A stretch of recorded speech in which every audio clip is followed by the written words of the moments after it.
ആദ്യത്തെ ഈ സമയങ്ങളിൽ സുഹൃത്തുക്കളായിരുന്നു എൻ്റെ രക്ഷ എന്ന് പറഞ്ഞത്. പിന്നെ ഈ പറഞ്ഞ ബംഗാൾ അല്ലെങ്കിൽ നോർത്ത് ഈസ്റ്റ് ഏരിയയിലേക്ക് പോകുന്ന സമയമായപ്പോഴത്തേക്ക് ഞാൻ വേറെ കുറച്ച് മെക്കാനിസം ഉപയോഗിക്കാൻ തുടങ്ങി. നടന്നു പോയിട്ടുണ്ട്, ഒരു 3000 കിലോമീറ്റർ നടന്നിട്ടുണ്ട്. അപ്പോൾ ഞാൻ പറഞ്ഞു, അയാൾ 3000 കിലോമീറ്റർ നടന്നിട്ടുണ്ടെങ്കിൽ ഞാനൊരു 1000 കിലോമീറ്റർ നടക്കും എന്ന് പറഞ്ഞു. ഫസ്റ്റ് ഇതിനൊരു മീഡിയ പബ്ലിസിറ്റി കിട്ടുന്നത് എനിക്ക് മാധ്യമത്തിൽ എനിക്കൊരു വാർത്ത വന്നിരുന്നു. എല്ലാ സ്ഥലത്തിനും ഓരോ കഥകളുണ്ട്. കഥകൾ നമുക്ക് ഭയങ്കര ഇഷ്ടമുള്ള സംഭവമാണ്. നമ്മളൊരു ഏരിയയിൽ നിൽക്കുമ്പം നമുക്ക് ഭയങ്കര ലിമിറ്റഡ് ആയിരിക്കും നമ്മൾ. അതിനപ്പുറത്ത് എന്താണുള്ളതിനെ കുറിച്ച് അറിയാനുള്ളൊരു കൗതുകം ഉണ്ടല്ലോ. അത് എവിടെയെങ്കിലും നമ്മൾ ചെന്നാൽ ആദ്യം നമ്മൾ അവിടുത്തെ വെള്ളം കുടിക്കണം എന്ന് പറഞ്ഞൊരു സംഭവം. അതേപോലെ ആ സ്ഥലമായിട്ട് നമ്മുടെ സ്ഥലമാക്കി മാറ്റണതിന് ആദ്യം. ഇവരൊക്കെ സായിപ്പന്മാരൊക്കെ ഇതിലൊക്കെ ഇറങ്ങുന്നുണ്ടല്ലോ. അപ്പോൾ ഇവരൊക്കെ ഭയങ്കര ലോ കോസ്റ്റിൽ യാത്ര ചെയ്യുന്ന ആളുകളാണ്. അത് ഞാൻ പിന്നെ മനസ്സിലാക്കി. ഇതിൻ്റെ ടെക്നിക്ക് ഉണ്ട്. അതായത് സോഷ്യൽ മീഡിയ വഴിയുള്ള പരിചയങ്ങളാണ് കൂടുതലും. നമ്മൾ പറയുന്നു ഈ സോഷ്യൽ മീഡിയയിലുള്ള പരിചയങ്ങൾ നമുക്ക് കൂടുതൽ ദോഷം ഉണ്ടാവുന്നത്. പക്ഷേ ഇതൊക്കെ നമുക്ക് ഉണ്ടാക്കിയിട്ടുള്ളത് നമ്മളെ സഹായിക്കുക ചെയ്തിട്ടുള്ളൂ. കേട്ടിയോടത്ത് സൊറ പറയാം. ഒരു സെക്കൻഡ്. ഹലോ, പറടാ. ഇറങ്ങിയില്ലേ? ഇപ്പോഴും ഇറങ്ങിയിട്ടില്ല? എന്ത് പണിയാണ് കാണിക്കണേ? എത്ര സമയമായി? എന്നോട് പറഞ്ഞതല്ലേ എന്നും നേരത്തെ ഇറങ്ങാം, എന്നും ഈയാണ് ലേറ്റ് ആകുക. എന്ത് ഓലെല്ലാവരും വന്ന് ഇനി അവിടെ പോകുമ്പോഴേക്കിന് എത്ര സമയമാവും? രാത്രിയാവും. അപ്പോൾ എന്നോട് പറഞ്ഞതല്ലേ നേരത്തെ പോകണമെന്ന്. ഈ എൻ്റെ ഒലക്കെയാണ്. ഇതൊന്നും പറയുന്നതാണ്. പെരയിൽ പ്രശ്നമാണ്, പെണ്ണുങ്ങൾ പ്രശ്നമാണ്, കുട്ടിക്ക് ഹോസ്പിറ്റലിൽ പോകണം, ഇതൊക്കെ ഇതൊന്നും പറയുന്നതാണ്. വേറെ എന്തെങ്കിലും ഉണ്ടോ പറയാം? നമ്മളൊരു യാത്ര പുറപ്പെടുന്ന സമയത്ത് ഇതുപോലുള്ള അനുഭവങ്ങളൊക്കെ എല്ലാവർക്കും ഉണ്ടാവും അല്ലേ? ഏതെങ്കിലും ഒരാൾ മിസ്സാവും, അല്ലെങ്കിൽ ലേറ്റായിട്ട് വരും. എന്നിട്ട് നമ്മൾ കരുതിയ സമയത്തേക്ക് എത്തൂല. അങ്ങനെ യാത്രകൾ ഇഷ്ടപ്പെടുന്ന നമ്മളിൽപ്പെട്ട ഒരുപാട് ആളുകൾ കുടുംബമായിട്ടും സുഹൃത്തുക്കളായിട്ടും അല്ലെങ്കിൽ ഹണിമൂണായിട്ടും അതേപോലെ തന്നെ ഒറ്റയ്ക്ക് യാത്ര ചെയ്യുന്ന ഒരുപാട് ആളുകളുണ്ട്. അപ്പോൾ അങ്ങനെ ഒറ്റയ്ക്ക് യാത്ര ചെയ്ത എൻ്റെ പ്രിയപ്പെട്ട റിയാസ് എടത്തനാട്ടുകരയാണ് ഇന്ന് നിങ്ങളോടൊപ്പം സൊറ പറയാനുള്ളത്. യാത്രയുമായി ബന്ധപ്പെട്ടുള്ള ഒരുപാട് രസകരമായിട്ടുള്ള അനുഭവ കഥകളുണ്ട് അല്ലേ? അപ്പോൾ നമുക്ക് തുടങ്ങാം.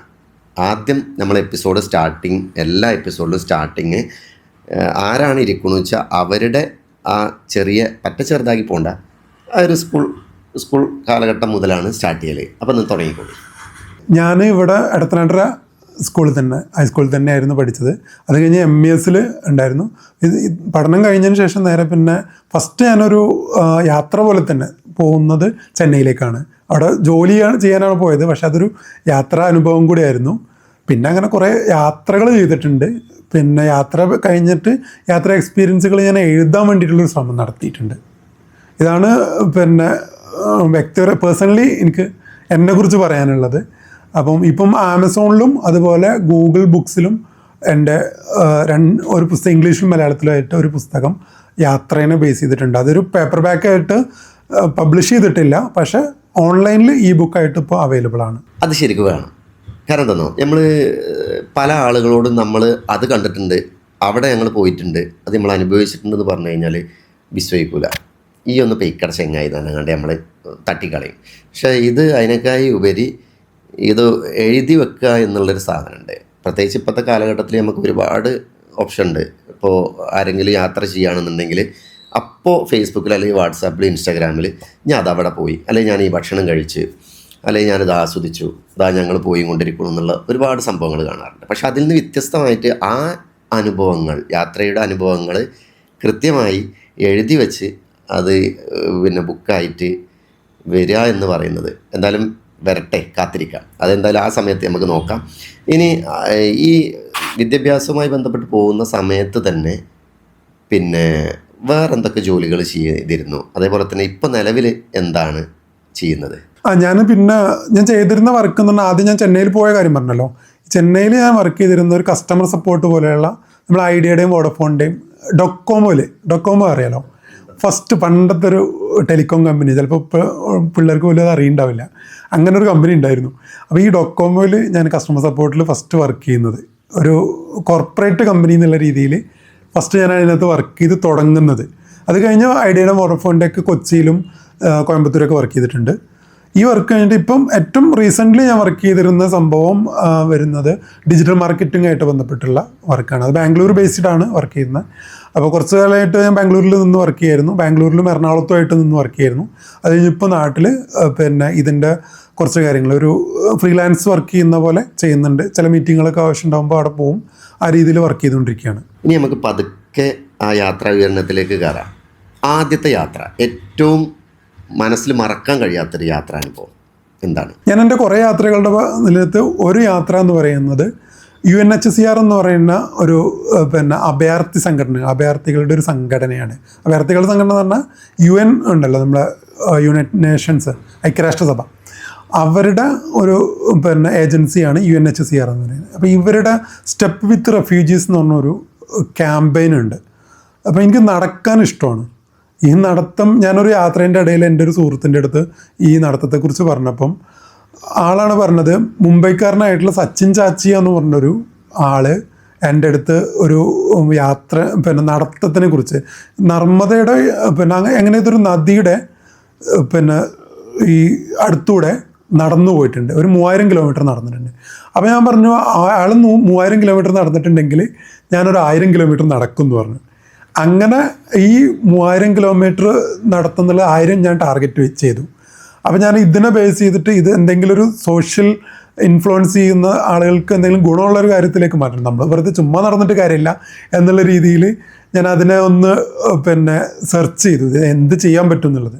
അപ്പോൾ നോക്കുമ്പോഴാണ് UNHCRൻ്റെ ഇങ്ങനെ ക്യാമ്പയിൻ നടക്കുന്നത്, സ്റ്റെപ്പ് വിത്ത് റെഫ്യൂജീസ് എന്ന് പറഞ്ഞൊരു ക്യാമ്പയിൻ നടക്കുന്നുണ്ട്. ഈ ക്യാമ്പയിൻ്റെ ഭാഗമായിട്ട് നമ്മളൊരു ആപ്പിൽ രജിസ്റ്റർ ചെയ്തിട്ട് നമ്മൾ നടക്കാൻ തുടങ്ങുന്നു. അപ്പം ഇത് നമുക്ക് ഇവിടെ തന്നെ സൈക്ലിങ്ങോ അല്ലെങ്കിൽ നടത്തോ ഒക്കെ നമ്മുടെ സറൗണ്ടിങ്ങിൽ ചെയ്യാൻ പറ്റും. പക്ഷെ ഞാൻ ഒരു ഐഡിയ വെച്ച് ചെയ്തതെന്ന് വെച്ചാൽ, പിന്നെ എൻ്റെ ഒരു സുഹൃത്ത് മുമ്പ് പറഞ്ഞൊരു ഓർമ്മയുണ്ട്, പോണ്ടിച്ചേരി യൂണിവേഴ്സിറ്റിയിൽ പഠിച്ചിരുന്ന എൻ്റെ ഒരു സുഹൃത്ത് പറഞ്ഞിട്ടുണ്ട്, ഇവിടെ ചെന്നൈയിൽ ഇവരുടെ അഭയാർത്ഥികളുടെ ഒരു ക്യാമ്പയിൻ ഉണ്ട്, ഒരു ക്യാമ്പ് നടക്കുന്നുണ്ട്, റോഹിംഗ്യൻ അഭയാർത്ഥികളുടെ ഒരു ക്യാമ്പ്. ഈ ക്യാമ്പിലേക്ക് ഒരു യാത്ര എങ്ങ് പോയാലോ എന്നുള്ളൊരു പ്ലാന് ഇട്ടിട്ട് കോവിഡിൻ്റെ തൊട്ട് മുമ്പ് 2020 എന്നാണ് എൻ്റെ ഓർമ്മ, തൊട്ട് മുമ്പത്തെ മാസം, അതായത് 2020 ഫെബ്രുവരി 1 ഞാൻ കോഴിക്കോട് നിൽക്കുകയാണ്. കോഴിക്കോട് നിൽക്കുമ്പം ഒന്നും ആരുടെ ഒന്നും പറയുന്നില്ല, എവിടെയും പബ്ലിഷ് ചെയ്യുന്നില്ല, ഒറ്റ പോക്കങ്ങ് പോയി. ഇതുപോലുള്ള യാത്രകൾ ചെയ്യുന്ന സമയത്ത് മീഡിയ പബ്ലിസിറ്റി ഒക്കെ വന്നിട്ടുണ്ടോ? എനിക്ക് തോന്നുന്നു അല്ലേ. ഞാൻ ചുരുക്കി പറയാം.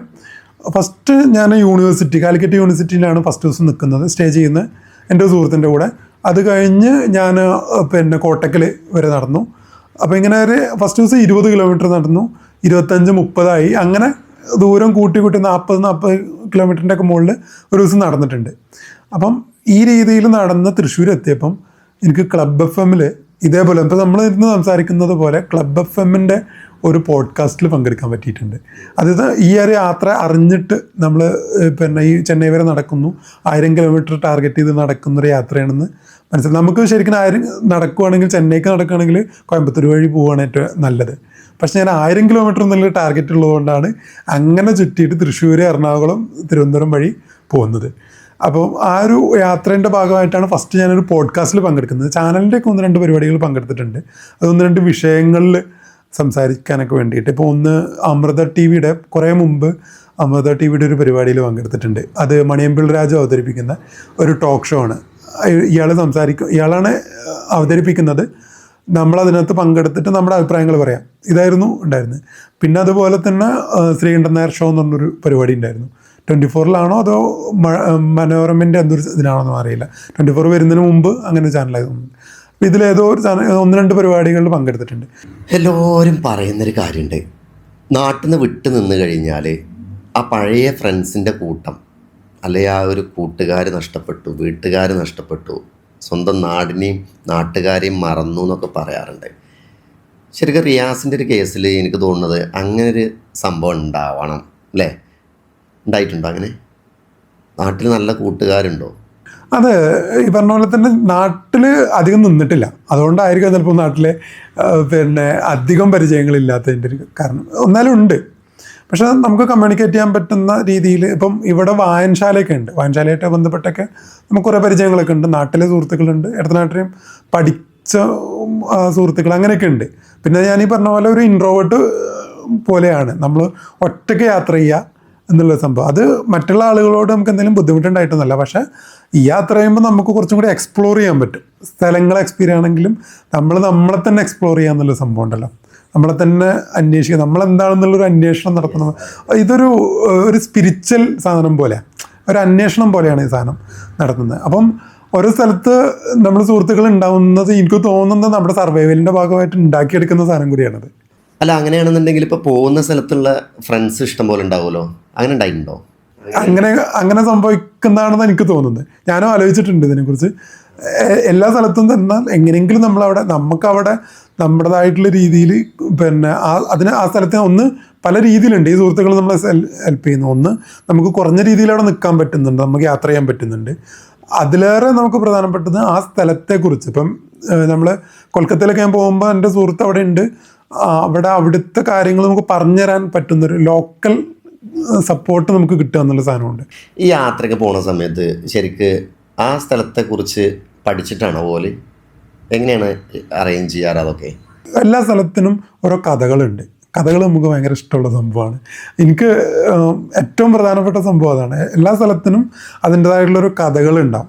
ഞാൻ ഈ എഴുതി എന്ന് പറഞ്ഞ പുസ്തകത്തിൽ കൃത്യമായിട്ട് ഈ സാധനം കഥകൾ വെച്ച് പറയുന്നുണ്ട് ഓരോ സ്ഥലത്ത്. ഇപ്പോൾ കൊൽക്കത്തയിലാണെങ്കിൽ അതിനൊരു കഥയുണ്ട്, ഹൈദരാബാദ് ആണെങ്കിൽ ഹൈദരാബാദ് ഉണ്ടായതിൻ്റെ ഒരു കഥയുണ്ട്. ഓരോ മനുഷ്യർക്കും ഓരോ കഥയുണ്ട്, ഓരോ സ്ഥലത്തിനും ഓരോ കഥയുണ്ട്. അത് ഭയങ്കര യുണീക്കാണ്. അത് കണ്ടുപിടിക്കുക എന്നുള്ളൊരു സാധനമാണ്. അതിന് നമ്മൾ ചിലപ്പോൾ കൂട്ടം കൂടി പോയി കഴിഞ്ഞാൽ പറ്റില്ല. അത് നമ്മളെ ആ കൂട്ടം കൂടി പോകുന്നത് ഇഷ്ടമല്ലാത്തതുകൊണ്ടൊന്നുമല്ല, പക്ഷെ നമ്മൾ ഒറ്റയ്ക്ക് പോയാൽ അത് കിട്ടുന്ന വേറൊരു എക്സ്പീരിയൻസാണ്. അതിനു വേണ്ടി മാത്രമായിട്ട് പോകുന്നതാണ്. അപ്പം നമ്മൾ സർവൈവ് ചെയ്യാൻ അവിടെ നമ്മൾ സുഹൃത്തുക്കൾ ഉണ്ടാക്കും. പിന്നെ എനിക്ക് തോറെന്ന് പറയുന്ന ന്യൂസിലൻഡുകാരനായിട്ടുള്ള ഒരാൾ പറഞ്ഞൊരു കോട്ടുണ്ട്, അതെനിക്ക് ഭയങ്കര ഇഷ്ടപ്പെട്ടുള്ളൊരു സാധനമാണ്. ഏത് അപരിചിതനായിട്ടുള്ള മനുഷ്യനും നമ്മൾ അതുവരെ കാണാത്ത നമ്മുടെ സുഹൃത്താണെന്ന് പറയും. ഏത് അപരിചിതനായിട്ടുള്ള മനുഷ്യനും അതുവരെ നമ്മൾ കണ്ടിട്ടില്ല, പക്ഷെ നമ്മളെ സുഹൃത്താണ്. അങ്ങനെ നമ്മൾ മൈൻഡിനാണ് സെറ്റ് ചെയ്ത് കഴിഞ്ഞാൽ കുഴപ്പമില്ല. നമുക്ക് ഒരു പരിചയമില്ലാത്ത മനുഷ്യനായിരിക്കാം, പക്ഷെ അവർ നമ്മൾ സുഹൃത്താണെന്ന് നമ്മളാണ് ഫിക്സ് ചെയ്ത് വെച്ച് കഴിഞ്ഞാൽ പിന്നെ പ്രശ്നമില്ല, പിന്നെ സുഹൃത്തായിക്കോളും. നമ്മളെങ്ങനെ ഇടപെടുന്നു എന്നുള്ളതനുസരിച്ചിരിക്കും. ഈ ആളെടുത്ത് നമ്മൾ നല്ല രീതിയിൽ ചിലപ്പോൾ ഒരു ചിരി കൊടുത്താൽ മതി, അടുത്ത മിനിറ്റിൽ നമ്മുടെ ഭാഗത്തേക്ക് ഇയാൾ വരും. അത് നമുക്ക് പല രീതിയിൽ നമ്മളെ ഹെൽപ്പ് ചെയ്യും, അയാളെ ചിലപ്പോൾ നമുക്ക് ഏതെങ്കിലും രീതിയിൽ ഹെൽപ്പ് ചെയ്യാൻ പറ്റുന്നുണ്ടാവും. അങ്ങനെ സുഹൃത്തുക്കൾ ഉണ്ടാക്കുന്നുള്ളത് യാത്ര കൊണ്ട് ഉണ്ടാക്കുന്ന ഒരു ഗുണമാണ് അത്. ശരിക്കും പറയുകയാണെങ്കിൽ എവിടെയും നമുക്ക് സർവൈവ് ചെയ്യാം, എവിടെയും നമുക്ക് സുഹൃത്തുക്കളുണ്ടാവും. അത് ഭയങ്കര രസമുള്ളൊരു സംഭവമാണ് ആളുകളിരുന്നത്. അത് ഈ പറഞ്ഞ ഓരോ ആളുകളും ഞാൻ നേരത്തെ ഒരു ആപ്പിനെ കുറിച്ച് പറഞ്ഞിരുന്നു.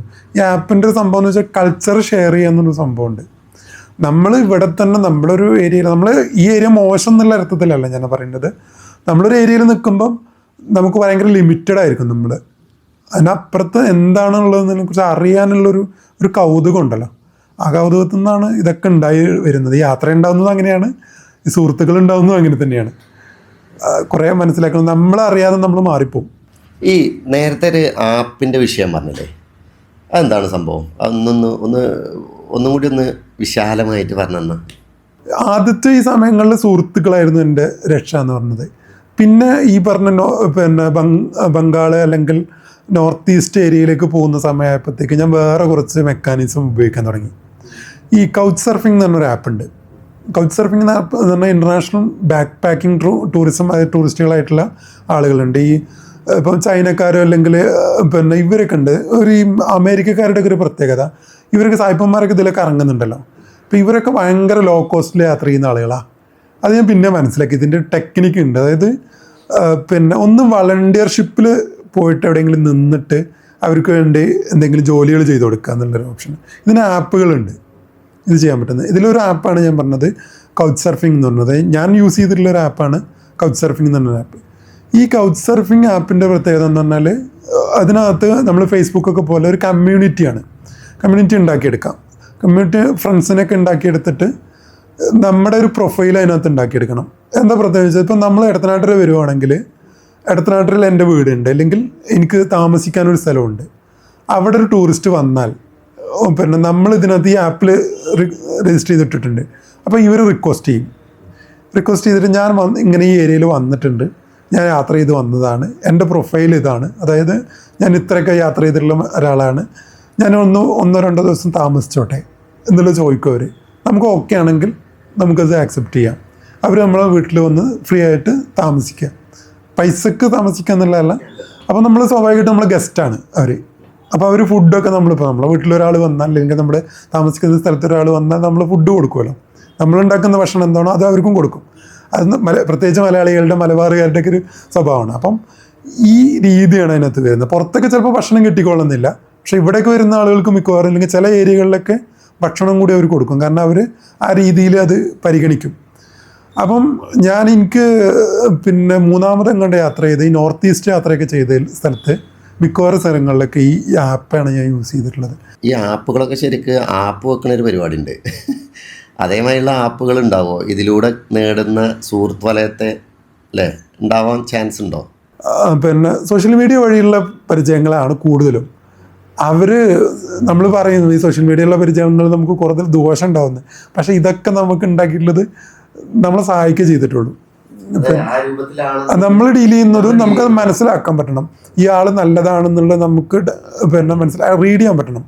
മനുഷ്യരെ റീഡ് ചെയ്യുക എന്നുള്ള സംഭവം ഒരു പ്രോസസ്സ് ഉണ്ടല്ലോ, അത് നല്ല രസമുള്ള പരിപാടി. ആളുകളെ ഇയാൾ നല്ലതാണ് എന്നുള്ള പല സമയത്തും നമുക്ക് റീഡിങ് ശരിയായിരുന്നു, ചില സമയത്തൊക്കെ നമുക്ക് പാളും, ഈ തെറ്റിപ്പോവും, വരുമ്പോൾ പാളി വരും. പക്ഷെ ഈ കാര്യത്തിൽ യാത്രയുടെ കാര്യത്തിലൊക്കെ മിക്കവാറും നമുക്ക് നല്ല എക്സ്പീരിയൻസുകൾ ഉണ്ടായിട്ടുള്ളൂ. ഇനി ഒരു വലിയൊരു യാത്രനെ കുറിച്ച്, ആദ്യമായിട്ട് പോയതോ അല്ലെങ്കിൽ അവസാനം പോയതോ മിഡിൽ പോയതോ എന്തോ ആയിക്കോട്ടെ, ഒരു വലിയൊരു ദീർഘനാൾ പോയൊരു യാത്രയെ കുറിച്ച്, അതും ഒരുപാട് കാലങ്ങളായിട്ട് കാണണമെന്ന് ആഗ്രഹിച്ച് പോയ യാത്രനെ കുറിച്ച് ഒന്ന് പറയും. ഞാൻ ഏകദേശം എൻ്റെ ഒരു വലിയ യാത്ര എന്ന് പറഞ്ഞാൽ ഏകദേശം ഒരു 17 ദിവസത്തോളം നീണ്ട യാത്രയാണ്. ഈ 17 ദിവസത്തെ യാത്ര അജ്മീറിലേക്കാണ് ഞാൻ പോകുന്നത്. അജ്മീറിലേക്ക് പോകുന്ന യാത്ര 2017 മറ്റാണ്. എൻ്റെ ഒരു ഓർമ്മ ശരിയാണെങ്കിൽ 2017 അന്ന് 17 ദിവസം കോഴിക്കോട് നിന്ന് ഒരു പ്ലാനിങ്ങും ഇല്ലാതെ അങ്ങ് പോവുക ചെയ്യുന്നത്. സാധാരണ നമ്മൾ യാത്ര പോകുക പറഞ്ഞാൽ ടൂറ് പോലെ കുറച്ച് ആളുകളെയൊക്കെ കമ്പനി അടിച്ച് പോകുക എന്നുള്ളൊരു സംഭവം ഉണ്ടല്ലോ. ആ ഒരു കൺസെപ്റ്റ് കംപ്ലീറ്റ്ലി ബ്രേക്ക് ചെയ്തിട്ട് ഒറ്റയ്ക്ക് പോവുക എന്നുള്ള, സോളോ യാത്ര ചെയ്യുക എന്നുള്ള ഒരു മൈൻഡിൽ കോഴിക്കോട് നിന്ന് യാത്ര ചെയ്താണ്. അപ്പോൾ കോഴിക്കോട് നിന്ന് നേരെ ഞാൻ ആ യാത്ര തുടങ്ങിയിട്ട് അന്ന് കാച്ചിഗുഡ എക്സ്പ്രസ് എന്ന് പറഞ്ഞൊരു ട്രെയിനുണ്ട്. കാച്ചിഗുഡ എക്സ്പ്രസിൻ്റെ പ്രത്യേകത എന്ന് വെച്ചാൽ രാത്രിയിലാണ്, അതിനകത്ത് തിരക്ക് കുറവാണ്. അതെനിക്ക് നേരത്തെ അറിയാം. അപ്പോൾ ഈ തിരക്ക് കുറവുള്ളതുകൊണ്ട് ഞാൻ നേരെ ഹൈദരാബാദിന്, കാച്ചിഗുഡ എന്ന് പറഞ്ഞ സ്ഥലം ഹൈദരാബാദാണ്. ഹൈദരാബാദ് യൂണിവേഴ്സിറ്റിയിൽ, സെൻട്രൽ യൂണിവേഴ്സിറ്റിയിൽ എനിക്ക് കുറച്ച് സുഹൃത്തുക്കളുണ്ട്. അപ്പോൾ ഞാൻ അവരുടെ അടുത്ത് ഞാൻ അങ്ങോട്ട് വരുന്നുണ്ടെന്നും പറഞ്ഞ് നേരെ അങ്ങോട്ട് കയറി. കയ്യിലധികം കാശൊന്നുമില്ല. നേരെ കയറി അവിടെ 25 മണിക്കൂർ കൊണ്ടാണ് യാത്ര അങ്ങോട്ട് വരുന്നത്. 24-25 മണിക്കൂർ ഒരു ദിവസത്തെ യാത്രയുണ്ട്. അപ്പോൾ രാത്രിയിൽ കയറി അടുത്ത ദിവസം കഴിഞ്ഞിട്ട് അടുത്ത ദിവസം ഒരു പുലർച്ചെയാണ് അവിടെ എത്തുന്നത്. ഞാൻ കുറേ കാലമായിട്ടുള്ളൊരു ആഗ്രഹമായിരുന്നു അജ്മീറിലൊന്ന് പോകുക എന്നുള്ളത്. അതിൻ്റെ ആത്മീയമായിട്ടുള്ളൊരു സാധനത്തിൻ്റെ അപ്പുറത്ത് എനിക്ക് ആ സ്ഥലം എക്സ്പ്ലോർ ചെയ്യണമെന്ന് വായിച്ചറിഞ്ഞിട്ടുള്ളൊരു സംഭവമുണ്ട്. അജ്മീർ എന്ന് പറഞ്ഞ സ്ഥലം, അജ്മീർ മാത്രമല്ല, അജ്മീറിൻ്റെ ഒപ്പം തന്നെ ഞാൻ വായിച്ചറിഞ്ഞിട്ടുള്ള സാധനമാണ് പുഷ്കർ എന്ന് പറഞ്ഞൊരു സ്ഥലം. അജ്മീറിൽ നിന്ന് ഏകദേശം ഒരു 10 കിലോമീറ്റർ താഴെയാണ് എന്നാണ് എൻ്റെ ധാരണ. അതായത് അജ്മീർ കഴിഞ്ഞിട്ട് ഒരു മല കയറി പോകുന്നൊരു ഏരിയയാണ്. അപ്പോൾ ഈ പുഷ്കറിനെ കുറിച്ച് എനിക്ക് ചെറുപ്പുളശ്ശേരിയുള്ള എൻ്റെ ഒരു സുഹൃത്ത്, ഒരു ഖാദർ എന്ന് പറഞ്ഞൊരു സുഹൃത്തുണ്ട്. അപ്പോൾ ആൾ ഇതിനെക്കുറിച്ച് മുമ്പ് എഴുതിയൊരു സംഭവമുണ്ട്, എൻ്റെ അടുത്ത് പറഞ്ഞിട്ടൊക്കെ ഉണ്ട്. നല്ല രസമുള്ളൊരു ലേക്കൊക്കെ ഉണ്ട് അവിടെ എന്നൊക്കെ പറഞ്ഞ്. അപ്പോൾ ഈ ലേക്ക് കാണണം. ഒപ്പം അജ്മീർ നേരത്തെ മുതലേ നമ്മൾ വായിച്ചറിഞ്ഞിട്ടുള്ള ഒരു എക്സ്പീരിയൻസും ഉണ്ട്. അപ്പോൾ ഇത് കാണുക എന്നുള്ള പ്ലാനിങ്ങും കൂടി കരുതിയിട്ടാണ് ഞാൻ ഡൽഹിയിലേക്ക് കയറുന്നത്. എക്സ്പ്ലോർ ചെയ്തിട്ടുള്ള ഏരിയകൾ എന്ന് പറഞ്ഞാൽ ഒന്ന് അജ്മീർ, അതുപോലെ തന്നെ അത് കഴിഞ്ഞ് പിന്നെ നമ്മൾ പഞ്ചാബ്, ഡൽഹി, ഹൈദരാബാദ്, ഈ സ്ഥലങ്ങളാണ്. ഹൈദരാബാദൊക്കെ എന്ന് പറഞ്ഞാൽ അവിടുത്തെ ഫുഡ് എക്സ്പ്ലോർ ചെയ്യുക. ടൂറിസ്റ്റ് സ്പോട്ടുകൾ അധികം പോയിട്ടില്ല. അവിടുത്തെ ഒന്നും എവിടെയെങ്കിലും പോയാൽ അവിടെ ഒന്ന് നിന്നിട്ട് ആ ഏരിയ ഒന്ന് പഠിക്കുക, അവിടുത്തെ ഭക്ഷണം കഴിക്കുക. എൻ്റെ അടുത്ത് മുമ്പ് തൃശ്ശൂർ, തനിനാടൻ, എൻ്റെ അടുത്ത് തൃശ്ശൂരിൽ എൻ്റെ ഒരു കുറച്ച് പ്രായമുള്ളൊരു സുഹൃത്തുണ്ട്, 60-70 വയസ്സുള്ള ഒരാളുണ്ട്. പുള്ളി അതേപോലെ യാത്ര ചെയ്യും, ബൈക്കൊക്കെ എടുത്ത് യാത്ര ചെയ്യുന്ന ഒരാളാണ്. പുള്ളി പറഞ്ഞിട്ടുള്ളൊരു പോയിന്റ് ഉണ്ട്, അതായത് എവിടെയെങ്കിലും നമ്മൾ ചെന്നാൽ ആദ്യം നമ്മൾ അവിടുത്തെ വെള്ളം കുടിക്കണം എന്ന് പറഞ്ഞൊരു സംഭവം. അതേപോലെ ആ സ്ഥലമായിട്ട് നമ്മുടെ സ്ഥലമാക്കി മാറ്റണതിന് ആദ്യം, അതുപോലെ മൈൻഡ് സെറ്റാക്കി എന്നാലും നമുക്ക് ആ യാത്ര ആസ്വദിക്കാൻ കുറച്ചും കൂടി. മറ്റത് നമ്മൾ പുറത്തുള്ള ഒരാളാണ്, നമ്മളാ നാട്ടുകാരനായി മാറുക എന്നുള്ളൊരു സാധനം ഉണ്ടല്ലോ. അത് ഫസ്റ്റ് ഒരു ഗ്ലാസ് വെള്ളം കുടിക്കുന്നതോടുകൂടി നമ്മളാ നാട്ടുകാരനായി. പിന്നെ അവിടുത്തെ സുഹൃത്തുക്കളെ നമ്മൾ ഉണ്ടാക്കുക എന്നുള്ളതൊക്കെ വേറൊരു പ്രോസസ്സാണ്. അത് ഞാൻ കുറച്ച് ട്രൈ ചെയ്തിട്ടുണ്ട് കുറേ മുന്നേക്കെ. പിന്നെ അതേപോലെ തന്നെ ഈ യാത്ര ചെയ്യുന്ന സമയത്ത് നമ്മൾ എവിടെയെങ്കിലൊക്കെ പോയി കഴിഞ്ഞാൽ ഈ പറഞ്ഞ പോലെ ഇതൊക്കെ ചെയ്യുകയാണെന്നുണ്ടെങ്കിൽ കുറേ ട്രിക്സ് ഉണ്ട്. അപ്പോൾ ഫുള്ള് ഐഡിയാസ് ഒന്നും ഇപ്പോൾ ഈ എപ്പിസോഡിൽ നമ്മൾ പറയുന്നില്ല. പറയണ്ടല്ലോ, വേണ്ട. അപ്പോൾ ഇനി അടുത്തൊരു എപ്പിസോഡിൽ വേറെ യാത്രാനുഭവങ്ങളുമായിട്ട് റിയാസ് ഭായിൻ്റെ സ്വറ പറച്ചിൽ ഇനിയും ഉണ്ടാവും. കാത്തിരിക്കും അടുത്ത എപ്പിസോഡിനായിട്ട്. ഓക്കെ.